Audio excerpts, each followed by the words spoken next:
सरकार ओबीसी आणि मराठा या दोघांशी सुद्धा खोटं बोलत असल्याचा आरोप लक्ष्मण हाके यांनी केलेला आहे।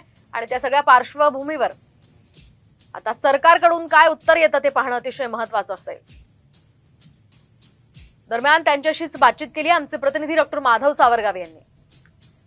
आज उपोषणाचा 9वा दिवस आहे। तुमची तब्येत ढासळलेली आहे आणि अशा स्थितीमध्ये आता तुमच्याकडे सरकारचं शिष्टमंडळ येणार आहे।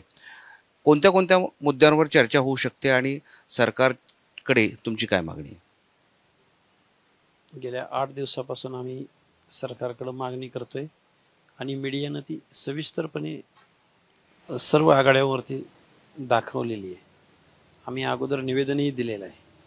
मला वाटतं शिष्टमंडळ जर माहिती विचारायला येत असेल तर अवघड आहे। म्हणजे मग आज माहिती विचारणार आणि पुन्हा मग आज 9वा दिवस आहे, अजून 9 दिवसांनी येणार का, हा सवाल आहे सरकारला आमचा।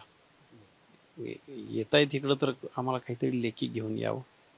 आजच आम्ही उपोषण सोडू का अजून 9 दिवस त्यांना आम्ही उपोषण करावं असं वाटत असेल तर ते रिकामे येतील।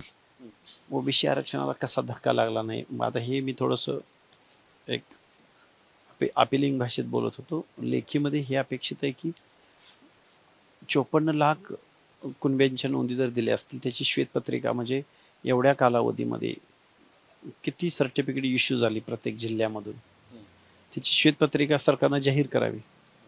कारण आमच्याकडे एवढे पुरावे आहेत, एवढ्या हरकती आहेत आमच्याकडं, त्या हरकतीला सरकार हात लावत नाहीये। याचं डिटेलिंग पाहिजे आम्हाला। महाराष्ट्रातील सर्व बातम्यांचे विश्वासार्ह व्यासपीठ, सकाळच्या सर्व सोशल मीडिया प्लॅटफॉर्मला लाईक, फॉलो आणि सबस्क्राईब करा। तसंच सर्व नोटिफिकेशनसाठी बेल आयकॉन प्रेस करायला विसरू नका।